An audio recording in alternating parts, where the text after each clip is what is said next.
Hi hello friends. ಈಗ ನಾವು November 24ರಿಂದ 26ರವರೆಗಿನ ಪ್ರಮುಖ ಪ್ರಚಲಿತ ಘಟನೆಗಳನ್ನು ಕುರಿತು ಚರ್ಚೆ ಮಾಡೋಣ. ನಿಮಗೆಲ್ಲ ಗೊತ್ತಿರಲಿ, ಪ್ರತಿದಿನ ನಾನು ಕನ್ನಡದ ಪ್ರಜಾವಾಣಿ ಸೇರಿದಂತೆ ಕನ್ನಡದ ಇತರ ಎಲ್ಲ ನ್ಯೂಸ್ ಪೇಪರ್ಗಳು, ಇಂಗ್ಲೀಷ್ನ ದಿ ಹಿಂದೂ ಮತ್ತು ಇಂಗ್ಲೀಷ್ನ ಇತರ ಎಲ್ಲ ನ್ಯೂಸ್ ಪೇಪರ್ಗಳ ಜೊತೆಗೆ ಕೇಂದ್ರ ಸರ್ಕಾರ ಪ್ರತಿದಿನ ಅಪ್ಡೇಟ್ ಮಾಡ್ತಕ್ಕಂಥ PIB ನ್ಯೂಸ್ ಪೇಪರ್ಗಳ ಪ್ರಮುಖ ಪ್ರಚಲಿತ ಘಟನೆಗಳನ್ನು ನಿಮ್ಮ ಮುಂದೆ ತರ್ತಾ ಇರ್ತೀನಿ. ಹಾಗಾದರೆ ಇವತ್ತಿನ ಕ್ವಶ್ಚನ್ ನಂಬರ್ 1 ಏನಿದೆ ಅಂತ ನೋಡೋಣ ಬನ್ನಿ. ನೋಡಿ, 1ನೇ ಕ್ವಶನ್ನು, ಇತ್ತೀಚೆಗೆ ಎಷ್ಟನೇ ಆವೃತ್ತಿಯ 2025ನೇ ಸಾಲಿನ ಪ್ರವಾಸಿ ಭಾರತೀಯ ದಿವಸ್ ವೆಬ್ಸೈಟನ್ನು ವಿದೇಶಾಂಗ ಸಚಿವರಾಗಿರತಕ್ಕಂಥ ಎಸ್ ಜೈಶಂಕರ್, ಒಡಿಸ್ಸಾದ CM ಆಗಿರತಕ್ಕಂಥ ಮೋಹನ್ ಚರಣ್ ಮಾಜಿರವರು ಪ್ರಾರಂಭಿಸಿದರು. ಸರಿಯಾದಂಥ ಉತ್ತರ ಆಪ್ಷನ್ ನಂಬರ್ 3, 18ನೇ ಆವೃತ್ತಿಯದ್ದು. ಹಾಗಾದರೆ ಒಡಿಸ್ಸಾದಲ್ಲಿ ಈ ವರ್ಷ 18ನೇ ಆವೃತ್ತಿಯ ಪ್ರವಾಸಿ ಭಾರತೀಯ ದಿವಸ್ PBD ನಡೆಯಲಿದೆ. ಇದು ಇಂಪಾರ್ಟೆಂಟು. 2025ನೇ ಸಾಲಿನದು 15ನೇ ಆವೃತ್ತಿಯ ಪ್ರವಾಸಿ ಭಾರತೀಯ ದಿವಸ್ ನಡೀತಕ್ಕಂಥ ಒಂದು ಸ್ಥಳ ಯಾವುದು ಅಂತ ಕೇಳಿದರೆ ಅದು ಒಡಿಸ್ಸಾದ ಭುವನೇಶ್ವರ ಆಗಿದೆ. ಜೊತೆಗೆ ಯಾರು ಇದನ್ನು ಲಾಂಚ್ ಮಾಡಿದರು ಅಂತ ಕೇಳಿದರೆ ಎಕ್ಸ್ಟರ್ನಲ್ ಅಫೇರ್ಸ್ ಮಿನಿಸ್ಟರ್ ಆಗಿರ್ತಕ್ಕಂಥ ಎಸ್ ಜೈಶಂಕರ್ ಎಂಬುದು ನೆನಪಿರಬೇಕು. ನೋಡಿ, ಸೊ 8th ಪ್ರವಾಸಿ ಭಾರತೀಯ ದಿವಸ್ 18th ಪ್ರವಾಸಿ ಭಾರತೀಯ ದಿವಸ್ ವೆಬ್ಸೈಟನ್ನು ಲಾಂಚ್ ಮಾಡಲಾಗಿದೆ. ಸೊ ನ್ಯೂಸ್ ಪೇಪರಲ್ಲಿ ಮಾಹಿತಿಯನ್ನು ಕೊಟ್ಟಿದ್ದರು. ಸೊ ಇದು ಪ್ರವಾಸಿ ಭಾರತೀಯ ದಿವಸ್ ಪ್ರತಿ ವರ್ಷ ಈ ವರ್ಷ ಜನವರಿ 8ರಿಂದ 10ರವರೆಗೆ ಭುವನೇಶ್ವರದಲ್ಲಿ ನಡೆಯಲಿದೆ. ನೋಡಿ, ಇಂಪಾರ್ಟೆಂಟ್ ಆಗುತ್ತೆ. ಒಡಿಸ್ಸಾದ ಭುವನೇಶ್ವರದಲ್ಲಿ ಸೊ ಈ ವರ್ಷದ ಅಂದರೆ 2025ನೇ ಸಾಲಿನ ಪ್ರವಾಸಿ ಭಾರತೀಯ ದಿವಸ್ ನಡೆಯಲಿದೆ. ವಿದೇಶಾಂಗ ವ್ಯವಹಾರಗಳ ಸಚಿವರಾಗಿರ್ತಕ್ಕಂಥ ಎಸ್ ಜೈಶಂಕರ್, ಒಡಿಸ್ಸಾದ CM ಆಗಿರತಕ್ಕಂಥ ಮೋಹನ್ ಚರಣ್ ಮಾಜಿರವರು ಕಾರ್ಯಕ್ರಮದ ವೆಬ್ಸೈಟನ್ನು ಲಾಂಚ್ ಮಾಡಿದರು. 18ನೇ ಪ್ರವಾಸಿ ಭಾರತೀಯ ದಿವಸ್ ವೀಕ್ಷಿತ್ ಭಾರತ್ ಕಡೆಗೆ ಭಾರತದ ಅಭಿವೃದ್ಧಿಗೆ ಭಾರತೀಯ ಡಯಸ್ಪೋರಾ ಕೊಡುಗೆಯ ಮೇಲೆ ಈ ಈವೆಂಟ್ ಕೇಂದ್ರೀಕರಿಸುತ್ತದೆ. ನೆಕ್ಸ್ಟ್ 2ನೇ ಕ್ವಶನ್ ನೋಡಿ, ಸೌದಿ ಅರೇಬಿಯಾದ ರಿಯಾದ್ ಸಿಟಿಯಲ್ಲಿ ಡಿಸೆಂಬರ್ 2ರಿಂದ 13, 2024ರವರೆಗೆ ನಡೆಯಲಿರುವ UNCCD COP 16ರ ಸಮ್ಮೇಳನದ ವಿಷಯ ಯಾವುದು ಅಥವಾ ಥೀಮ್ ಏನು? ನೋಡಿ, UNCCD COP 16 ಕಾನ್ಫರೆನ್ಸ್ ಈ ವರ್ಷ ಸೌದಿ ಅರೇಬಿಯಾದ ರಿಯಾದ್ ಸಿಟಿನಲ್ಲಿ ಡಿಸೆಂಬರ್ 2ರಿಂದ 13ರವರೆಗೆ ನಡೆಯಲಿದೆ. ಗಮನಿಸಬೇಕು, ಡಿಸೆಂಬರ್ 2ರಿಂದ 13ರವರೆಗೆ ಸೌದಿ ಅರೇಬಿಯಾದ ರಿಯಾದ್ನಲ್ಲಿ UNCCDನ COP 16 ಸಮ್ಮೇಳನ ನಡೆಯಲಿದೆ. ಸೊ ಈ ವರ್ಷದ ಅದರ ಥೀಮ್ ಗಮನಿಸಿ, ಆಪ್ಷನ್ ನಂಬರ್ 2, ನಮ್ಮ ಭೂಮಿ ನಮ್ಮ ಭವಿಷ್ಯ ಎಂಬುದು ಈ ವರ್ಷದ ಥೀಮು. ನೋಡಿ, ಇಂಪಾರ್ಟೆಂಟ್ ಆಗುತ್ತೆ. ನಮ್ಮ ಭೂಮಿ ನಮ್ಮ ಭವಿಷ್ಯ. ನೋಡಿ, UNCCD 16th season of the conference of the parties. ನೋಡಿ, ಕಾನ್ಫರೆನ್ಸ್ ಆಫ್ ದ ಪಾರ್ಟೀಸ್ ಎಲ್ಲಿ ನಡೆಯಲಿದೆ? ರಿಯಾದ್. ನೋಡಿ, ರಿಯಾದ್ನಲ್ಲಿ ಸೌದಿ ಅರೇಬಿಯಾದಲ್ಲಿ ಕಂಡುಬರುತ್ತೆ. ಡಿಸೆಂಬರ್ 2ರಿಂದ 13ರವರೆಗೆ ನಡೆಯಲಿದೆ. ಸೊ ನ್ಯೂಸ್ ಪೇಪರಲ್ಲಿ ಮಾಹಿತಿ ಇತ್ತು, ಗಮನಿಸಬಹುದು. ಸೊ UNCCD ಅಂದರೆ ನೋಡಿ, United Nations Convention to Combat Desertification. ನೋಡಿ, ಡಿಸರ್ಟಿಫಿಕೇಷನ್ ಅಂದರೆ ಮರುಭೂಮೀಕರಣ ಏನಿದೆ, ಆ ಮರುಭೂಮೀಕರಣನ ತೊಡೆದು ಹಾಕುವುದು ಇದರ ಮೇನ್ ಇಂಟೆನ್ಷನ್ ಆಗಿರತಕ್ಕಂಥದ್ದು. Okay, United Nations Convention to Combat Desertification ಎಂಬುದು ಸೊ ಇದರ ವಿಸ್ತೃತ ರೂಪವಾಗಿದೆ. ಸೊ ಇದು 16ನೇ ಅಧಿವೇಶನವಾಗಿದೆ. ಸೊ 16ನೇ ಅಧಿವೇಶನ 2024ರಲ್ಲಿ ನಡೀತಾ ಇದೆ. ಸೊ ಎಷ್ಟನೇ ಅಧಿವೇಶನ ಅಂತಲೂ ಕೂಡ ನಿಮಗೆ ಕೇಳಬಹುದು, ಇದು ಕೂಡ ನೆನಪಿರಲಿ. ಓಕೆ, ಇದು ಜಾಗತಿಕ ಮಹತ್ವಾಕಾಂಕ್ಷೆಯನ್ನು ಹೆಚ್ಚಿಸಲು ಜನರು ಕೇಂದ್ರಿತ ವಿಧಾನದ ಮೂಲಕ ಭೂಮಿ ಮತ್ತು ಬರ ಸ್ಥಿತಿಸ್ಥಾಪಕತ್ವದ ಮೇಲೆ ಕ್ರಿಯೆಯನ್ನು ವೇಗಗೊಳಿಸಲು ಮೂನ್ಸ್ಯಾಟ್ ಕ್ಷಣವನ್ನು ಇದು ಮಾಡುತ್ತದೆ. ಸೊ ನಮ್ಮ ಭೂಮಿ ನಮ್ಮ ಭವಿಷ್ಯ, ಅವರ್ ಲ್ಯಾಂಡ್ ಅವರ್ ಫ್ಯೂಚರ್ ಎಂಬುದು ಈ ವರ್ಷದ ಒಂದು ಥೀಮ್ ಆಗಿದೆ. ಇದರ ಮೇಲೆ ಕೇಂದ್ರೀಕರಿಸುತ್ತದೆ. ಸೊ UNCCDಯ 30ನೇ ವಾರ್ಷಿಕೋತ್ಸವದೊಂದಿಗೆ ಇದು ಕಾಕತಾಳೀಯವಾಗಿದೆ. ಅಂದರೆ 30ನೇ ವಾರ್ಷಿಕೋತ್ಸವ ಆಗಿದೆ ಇದೀಗ. COP 16 ಇಲ್ಲಿಯವರೆಗಿನ ಅತಿದೊಡ್ಡ ಯುನೈಟೆಡ್ ನೇಷನ್ನ ಭೂ ಸಮ್ಮೇಳನವಾಗಿದೆ. ನೋಡಿ, ಅರ್ತ್ ಸಮ್ಮಿಟ್ ಅಂತ ಕರಿತೀವಿ. ಅರ್ತ್ ಸಮ್ಮಿಟ್ ಬಗ್ಗೆ ನಿಮಗೆಲ್ಲ ಗೊತ್ತಿದೆ ಅಂದ್ಕೊಳ್ತೀನಿ ನಾನು. ಸೊ ಇದು ವಿಶ್ವಸಂಸ್ಥೆ ಯುನೈಟೆಡ್ ನೇಷನ್ ಏನಿದೆ ಅದರ ಅತಿದೊಡ್ಡ ಒಂದು ಭೂ ಸಮ್ಮೇಳನವಂದರೆ ಅದು ಕಾನ್ಫರೆನ್ಸ್ ಆಫ್ ಪಾರ್ಟೀಸ್ ಸಮ್ಮೇಳನವಾಗಿದೆ. ಮಧ್ಯಪ್ರಾಚ್ಯ ಮತ್ತು ಉತ್ತರ ಆಫ್ರಿಕಾ ದೇಶದಲ್ಲಿ ನಡೆದ ಮೊದಲ UNCC ಡಿ ಸ್ಕೋಪ್ ಸಮ್ಮೇಳನ ಇದು. ಓಕೆ, ಇದು ಮರುಭೂಮಿ, ಭೂಮಿ ಅವನತಿ ಮತ್ತು ಬರಗಾಲದ ಪರಿಣಾಮಗಳನ್ನು ನೇರವಾಗಿ ತಿಳಿದಿರುತ್ತದೆ. ನೆಕ್ಸ್ಟ್ 3ನೇ ಕ್ವಶನ್ ನೋಡಿ. ಪ್ರತಿ ವರ್ಷ ನವೆಂಬರ್ 14 ವಿಶ್ವ ಮಧುಮೇಹ ದಿನವನ್ನು ಆಚರಿಸಲಾಗುತ್ತದೆ. 2024ರ ವಿಶ್ವ ಮಧುಮೇಹ ದಿನದ ಥೀಮ್ ಏನು? ಸೊ ನೋಡಿ, ಈ ವರ್ಷದ ಥೀಮ್ ಆಪ್ಷನ್ ನಂಬರ್ 4 ಸರಿಯಾಗಿದೆ. ಅಂದರೆ ಬ್ರೇಕಿಂಗ್ ಬ್ಯಾರಿಯರ್ಸ್, ಬ್ರಿಡ್ಜಿಂಗ್ ಗ್ಯಾಪ್ಸ್ ಎಂಬುದು ಈ ವರ್ಷದ theme. Okay, world diabetes day 2024. Okay, news ಪೇಪರಲ್ಲಿ ಕೊಟ್ಟಿದ್ದರು. ಪ್ರತಿ ವರ್ಷ ನವೆಂಬರ್ 14ರಂದು ವಿಶ್ವ ಮಧುಮೇಹ ಅಥವಾ ಡಯಾಬಿಟಿಸ್ ದಿನವನ್ನು ನಾವು ಆಚರಣೆ ಮಾಡ್ತೀವಿ. ಜನರಲ್ಲಿ ಆ ರೋಗದ ಬಗ್ಗೆ ಒಂದು ಕಾಳಜಿ ಮೂಡಿಸುವುದು ಇದರ ಉದ್ದೇಶವಾಗಿದೆ. ಬ್ರೇಕಿಂಗ್ ಬ್ಯಾರಿಯರ್ಸ್, ಬ್ರಿಡ್ಜಿಂಗ್ ಗ್ಯಾಪ್ಸ್ ಎಂಬುದು ಈ ವರ್ಷದ ಥೀಮ್. ಓಕೆ, ನೆಕ್ಸ್ಟ್ ನಾವು 4ನೇ ಕ್ವಶನ್ ನೋಡೋಣ. ವಿಶ್ವದ ಮೊಟ್ಟ ಮೊದಲ ವೈಮಾನಿಕ ಟ್ಯಾಕ್ಸಿ ವರ್ಟಿಪೋರ್ಟ್ ಕೆಳಗಿನ ಯಾವ ಸ್ಥಳದಲ್ಲಿ ನಿರ್ಮಿಸಲಾಗ್ತಾ ಇದೆ? ನೋಡಿ, ಫಸ್ಟ್ ಏರಿಯಲ್ ಟ್ಯಾಕ್ಸಿ ವರ್ಟಿಪೋರ್ಟ್ ಅಂತ ಕರಿತೀವಿ. ನೋಡಿ, ವಿಶ್ವದ ಮೊಟ್ಟ ಮೊದಲ ಒಂದು ವೈಮಾನಿಕ ಟ್ಯಾಕ್ಸಿ ವರ್ಟಿಪೋರ್ಟ್ ಎಲ್ಲಿ ಸ್ಥಾಪನೆ ಆಗ್ತಾ ಇದೆ ಅಂತ ಕೇಳಿದರೆ ದುಬೈ ಅಂತಾರಾಷ್ಟ್ರೀಯ ವಿಮಾನ ನಿಲ್ದಾಣದ ಹತ್ತಿರ. ಸೊ ವಿಶ್ವದಲ್ಲೇ ಮೊಟ್ಟ ಮೊದಲ ಬಾರಿಗೆ ವರ್ಟಿಪೋರ್ಟ್ ಇದೊಂದು. ನೋಡಿ, Dubai to debut world's first air taxi services by 2026. 2026ಕ್ಕೆ ಇದು ಲಾಂಚ್ ಆಗ್ತಾ ಇದೆ. ಏರ್ ಟ್ಯಾಕ್ಸಿ ಇದೊಂದು. ಸೊ ವೈಮಾನಿಕ ವರ್ಟಿಪೋರ್ಟು. ಓಕೆ, ಗಮನಿಸಬಹುದು ನೀವು ಇದನ್ನ. ಮೊದಲ ಏರಿಯಲ್ ಟ್ಯಾಕ್ಸಿ ವರ್ಟಿಪೋರ್ಟನ್ನು ದುಬೈ ಅಂತಾರಾಷ್ಟ್ರೀಯ ವಿಮಾನ ನಿಲ್ದಾಣದ ಬಳಿ ನಿರ್ಮಿಸಲಾಗ್ತಾ ಇದೆ. ನಿರ್ಮಾಣವು ವಾರ್ಷಿಕವಾಗಿ 42,000 ಲ್ಯಾಂಡಿಂಗ್ಗಳನ್ನು ಮತ್ತು 1,70,000 ಪ್ರಯಾಣಿಕರನ್ನು ನಿರ್ವಹಿಸುವ ಉದ್ದೇಶವನ್ನು ಹೊಂದಿದೆ. ಆರಂಭಿಕ ಸೇವೆಗಳನ್ನು 2026ರಲ್ಲಿ ನಿರೀಕ್ಷಿಸಲಾಗಿದೆ. ಓಕೆ, ನೆಕ್ಸ್ಟ್ 5ನೇ ಕ್ವಶನ್ ನೋಡಿ. ಯಾವ ಭಾರತೀಯ ಆಟಗಾರನು ಇತ್ತೀಚೆಗೆ ದೋಹಾದಲ್ಲಿ ದಾಖಲೆಯ 28ನೇ ವಿಶ್ವ ಬಿಲಿಯರ್ಡ್ಸ್ ಪ್ರಶಸ್ತಿಯನ್ನು ಗೆದ್ದರು? ಸೊ ಅವರ ಸತತ 7ನೇ ಪ್ರಶಸ್ತಿಯನ್ನು ಇದು ಗೆದ್ದುಕೊಂಡಂತಾಗಿದೆ. ಸರಿಯಾದಂಥ ಉತ್ತರ ಪಂಕಜ್ ಅಡ್ವಾಣಿ. ಆಪ್ಷನ್ ನಂಬರ್ 2 ಸರಿಯಾಗಿದೆ. ನೋಡಿ, ಇಂಡಿಯನ್ ಟುಡೇ ನ್ಯೂಸ್ ಪೇಪರಲ್ಲಿ ಕೊಟ್ಟಿದ್ದರು. With 28th world title, Pankaj Advani focuses on visibility of snooker in India. ನೋಡಿ, ಅವರಿಗೆ ಸರಿಸಾಟಿನೇ ಇಲ್ಲ. ಯಾಕಂದರೆ ಸತತವಾಗಿ 7 ಬಾರಿ ಚಾಂಪಿಯನ್ ಆಗಿದ್ದಾರೆ. ಜೊತೆಗೆ 28ನೇ ವರ್ಲ್ಡ್ ಟೈಟಲನ್ನು ತಮ್ಮದಾಗಿಸಿಕೊಂಡಿದ್ದಾರೆ. ಸೊ ದೋಹಾದಲ್ಲಿ ನಡೆದಿದೆ ಈ ವರ್ಷ. ಇದು ಕೂಡ ನೆನಪಿರಬೇಕು. ಪಂಕಜ್ ಅಡ್ವಾಣಿ ಈ ಸಾಧನೆಯನ್ನು ಮಾಡಿದ್ದಾರೆ.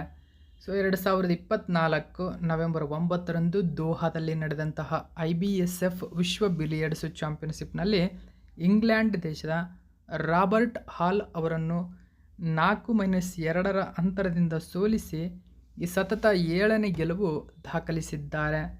ಕೋವಿಡ್-19 ಸಾಂಕ್ರಾಮಿಕ ರೋಗದಿಂದ ಅಡ್ಡಿಪಡಿಸಿದ 2 ವರ್ಷಗಳನ್ನು, ಸೊ ಅಂದರೆ 2020-21 ಮೀರಿಸಿ 2016ರಲ್ಲಿ ಅಡ್ವಾಣಿಯವರ ವಿಜಯದ ಸರಣಿ ಪ್ರಾರಂಭವಾಯಿತು. ಓಕೆ, ನೆಕ್ಸ್ಟ್ 6ನೇ ಕ್ವಶನ್ ನೋಡಿ. 2024ರಲ್ಲಿ ರಿಸರ್ವ್ ಬ್ಯಾಂಕ್ ಆಫ್ ಇಂಡಿಯಾದಿಂದ ಯಾವ 3 ಬ್ಯಾಂಕುಗಳನ್ನು ದೇಶೀಯ ವ್ಯವಸ್ಥಿತವಾಗಿ ಪ್ರಮುಖ ಬ್ಯಾಂಕುಗಳು, ಗಮನಿಸಿ, ದೇಶೀಯ ವ್ಯವಸ್ಥಿತವಾಗಿ ಪ್ರಮುಖ ಬ್ಯಾಂಕುಗಳು ಅಂದರೆ DSIBಗಳು ಅಂತ ಕರೀತಾರೆ. ಸೊ ಅಂದರೆ ಗಮನಿಸಬಹುದು, DSIBಗಳು ಅಂದರೆ ಡೊಮೆಸ್ಟಿಕ್ ಸಿಸ್ಟಮಿಕಲಿ ಇಂಪಾರ್ಟೆಂಟ್ ಬ್ಯಾಂಕ್ಸ್, SIBs ಅಂತ ಕರೀತಾರೆ. ಸೊ DSIBs ಅಂತ ಕರೀತಾರೆ ಇದನ್ನು, ಅಥವಾ SIBs ಅಂತ ಕರೀತಾರೆ. ಸೊ ಎಂದು ಗೊತ್ತುಪಡಿಸಲಾಗಿದೆ.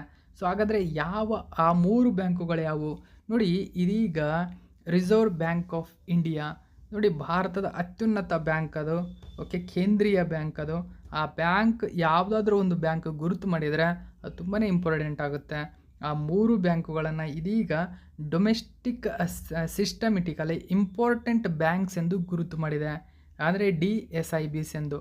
ಹಾಗಾದರೆ ಅವು ಆಪ್ಷನ್ ನಂಬರ್ 3 ಸರಿಯಾಗಿದೆ. ಗಮನಿಸಬಹುದು, SBI bank, HDFC bank, ICICI bank. Okay, SBI, HDFC, ICICI bank. ನೋಡಿ, figure in RBI's 2024 list of domestic systemically important banks. Okay, DSIBs ಎಂದು ಗುರುತು ಮಾಡಿದೆ. ಸೊ ಈ ಒಂದು ಮಾಹಿತಿ ನ್ಯೂಸ್ ಪೇಪರಲ್ಲಿ ಕೊಟ್ಟಿದ್ದರು, ನೆನಪಿರಬೇಕು ನಿಮಗೆ.